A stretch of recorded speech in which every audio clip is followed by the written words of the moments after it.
সবাইকে আন্তরিক শুভেচ্ছা এবং স্বাগত জানাই। আশা করছি আপনারা ভালো আছেন, সুস্থ আছেন এবং আজকের এই আলোচনা পর্বেও আপনারা আমার সঙ্গে আছেন। আজকে ছোট্ট একটি বিষয় নিয়ে আপনাদের সঙ্গে কথা বলবো। আশা করব এটিও আপনাদের ভালো লাগবে। আসলে এমন অনেক ছোটোখাটো বিষয় আছে যেগুলো আমরা অনেকে হয়তো জানি না, আর যখন জানতে পারি তখন আমাদের বেশ ভালো লাগে, তখন নিজেকে খানিকটা সমৃদ্ধ মনে হয়। এমন করেই আমরা ছোটোখাটো কিংবা আরও বড়সড় জিনিস জানার চেষ্টা করব, আর আমাদের এই প্রক্রিয়া চলতেই থাকবে। আমি এটা চালিয়ে যাবার চেষ্টা করব। আপনারা যদি আমার সঙ্গে থাকেন তাহলে আমি খুব উৎসাহিত হব, অনুপ্রাণিত হব। তো আজকের বিষয়টি হচ্ছে ও আর এবং, এ দুটি অব্যয় নিয়ে কথা বলবো। ও আর এবং এ দুটিকে বলা হয় সংযোজক অব্যয়।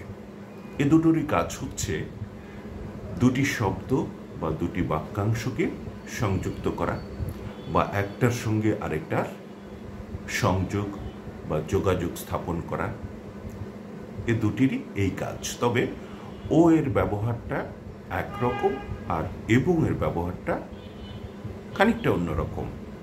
ও তখনই ব্যবহার হয় যখন আমরা সমজাতীয় দুটি জিনিসের মধ্যে সংযোগ স্থাপন করি বা তুলনা করি, তখন ব্যবহৃত হয় ও।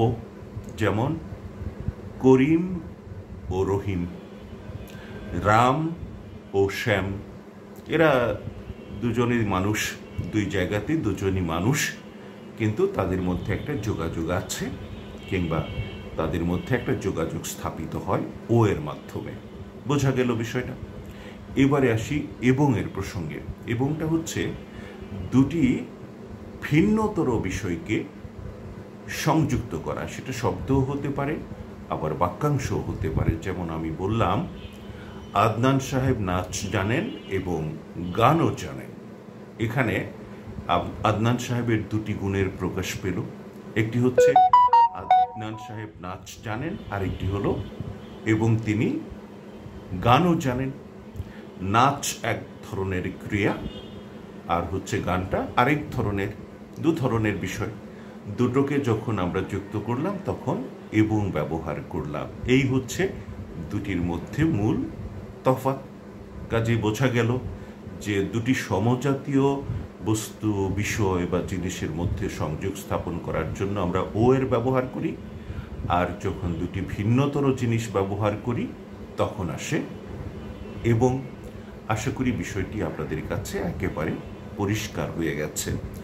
তো আরেকটা বিষয় বলি, সেটা হচ্ছে যখন খবর পড়েন বা উপস্থাপনা করেন তখন দেখেছি অনেক ভালো ভালো উপস্থাপক ওটাকে এড়িয়ে এবং ব্যবহার করেন।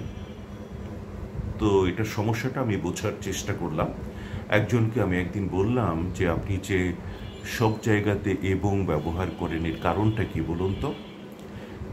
এক জায়গাতে ও হওয়ার কথা, আরেক জায়গায় এবং। তখন তিনি বললেন যে ভাইয়া, আমার ওটা পড়তে সমস্যা হয়। তো আমি সেই ও এর সমস্যাটা খোঁজার চেষ্টা করলাম এবং কিছুক্ষণ ভাবনার পর পেলাম ও এর পরে যদি আরেকটা ওকারান্ত ধ্বনি হয় তাহলে দুইটি পরপর ও হয়ে যায়, বা উকারান্ত হলেও। এজন্য কেউ কেউ সেটাকে এড়িয়ে চলেন। তো সব সময় এড়িয়ে যাওয়াটা ঠিক হবে না। ও এর ব্যবহারটা ও এর জায়গায় করুন, আর এবং এর ব্যবহারটা এবং এর জায়গায় করুন, তাহলে সুন্দর হবে। সবাইকে ধন্যবাদ আমার সঙ্গে থাকার জন্য। ভালো থাকুন, নিরন্তর সুখে থাকুন। খোদা হাফেজ।